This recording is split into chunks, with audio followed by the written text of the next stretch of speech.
Hello, I'm Nathaniel Wallace, and this is the second speech for my speech class at TJC. For the reason of the assignment, this is my audience, and I'll get started once they sit down.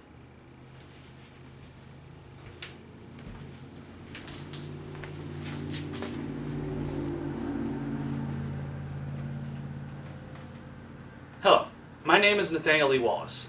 Today I'm going to be showing you what you need to know to use a Hebrew English Bible, otherwise known as a Tanakh, and what you need to know to use a Hebrew Interlinear Bible. Now, for an English-speaking Bible student, such as myself, these two books have profound uses. With them, you can analyze the original Hebrew text, which in turn allows you to analyze in more depth the meanings of the text, thus leading to a more accurate interpretation of what you're reading. I hope by showing you these two books that you'll be able to use them in your own personal studies. First, as a reference, this is a Protestant English Bible, which is the type of Bible that we're most used to seeing. It's divided into two parts. The first part is called the Old Testament, and the second part is called the New Testament. And the Old Testament was translated from Hebrew. Now, there are many translations of the Bible in English, but there's certain things that are pretty well standard in all Protestant English Bibles. One of those things is the order of the books. And I'm sure at some point, if you ever went to Vacation Bible School or Sunday School or learned about the Scripture in your own home, that you had to memorize the books of the Bible in order and possibly actually present them. But the order of the Old Testament Bible books in the Bible are not the same as the order in the Tanakh. So they're different in the Protestant Bible. And why I focus on the Old Testament is because the Tanakh doesn't have what we would call the New Testament scriptures. So the first thing you're going to need to do is figure out where the book that you're interested in is located in the Tanakh when you're using the Tanakh. So let's look at what the Tanakh looks like. This Tanakh specifically is a Hebrew English Tanakh. And the word Tanakh is an anagram of the word Torah, which means the teachings, Nevi'im, which means the prophets, and Ketuvim, which means the writings. So within the name itself, you actually have a spelling out of the order to a point of the books in the Tanakh. Now, with the Torah, the first 5 books of Moses are contained within the Torah. Those are Genesis, Exodus, Leviticus, Numbers, and Deuteronomy. In Nevi'im, you have Joshua, Judges, the books of Samuel, the books of Kings, Isaiah, Jeremiah, Ezekiel, and what is known as the 12, which contain the 12 minor prophets, which are Hosea, Joel, Amos, Obadiah, Jonah, Micah, Nahum, Habakkuk, Zephaniah, Haggai, Zechariah, Malachi. And in the Ketuvim, you have Psalms, Proverbs, Job, Song of Songs, Ruth, Lamentations, Ecclesiastes, Esther, Daniel, Ezra, and Nehemiah, which are actually combined as one book in the Tanakh, and the books of Chronicles. And as you can see, after Deuteronomy, the order starts to really change. For instance, let's take 3 books from the Ketuvim. In the Ketuvim, you have Psalms, which shows up toward the back of the Tanakh, which is more toward the center of the Protestant Old Testament. You've got Chronicles, which is at the very back of the Tanakh, which shows up once again more toward the beginning of the Protestant Old Testament, and then Ruth, which is toward the back of the Tanakh, and it shows up very much toward the beginning of the Protestant Old Testament. Another thing you're going to have to remember when you're reading the Tanakh is that Hebrew goes from right to left, both writing and reading. And this is contrary to the English left to right style. So when you're reading this, you're going to have to remember to turn the pages and read the book itself opposite of what you're normally used to. And if you actually look at the Tanakh itself, it actually looks opposite of what it should look like.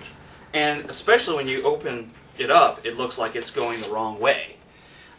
With a Hebrew English Tanakh, on the right you have the Hebrew text, and on the left you have the English equivalent. This allows the reader to examine both texts at once for the point of comparison. Now, to get the full benefit of this book, you would have to be fluent in Hebrew. Unfortunately, today I'm not going to be talking to you on how to read Hebrew. But this shouldn't stop the Bible student from taking the comparison of the two languages one step further. And that's why I wanted to show you this other book. This is a Hebrew Interlinear Bible. And what a Hebrew Interlinear Bible does is take the Hebrew and translate it word for word, putting the English underneath the Hebrew text. And now this is a blow-up from one of the pages from this book, and this is my dad's personal Hebrew Interlinear Bible. And you can see he's written in what is called transliteration, or the phonetic spelling in English of the Hebrew words, and this is basically just to help read the Hebrew a little easier. Like I said, he wrote it in, so it doesn't come standard with the book. There are many forms of Interlinear Bible. This one is made for the English speaker, so it opens from right to left, and the pages are turned right to left, and so it's read like an English book, and the order of the books are in the traditional Protestant Old Testament order. So with those things being the same as the English, the trick with this book really is learning how to read it. Because Hebrew goes from right to left and English goes from left to right, reading it can get pretty choppy. So you'd read it like this, and as you can see, it gets real choppy real fast.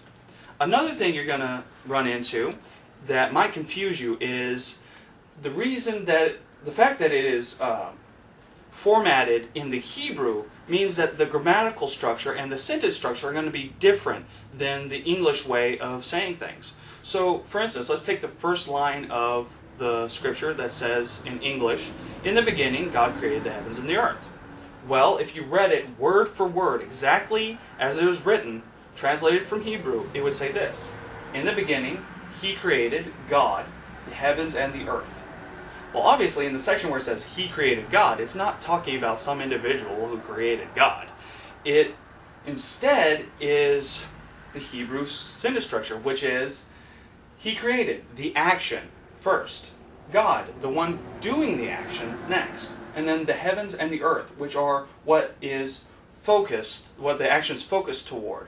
So, action, one doing action, what the action is focused on.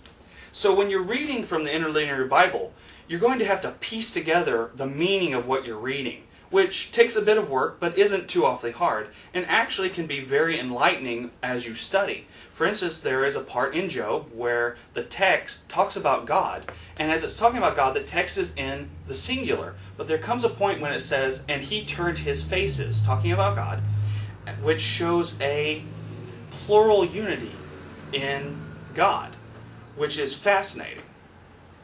So, as you can see, if you're willing to put forth the effort, these two tools can potentially expand your understanding of the Scripture quite a bit.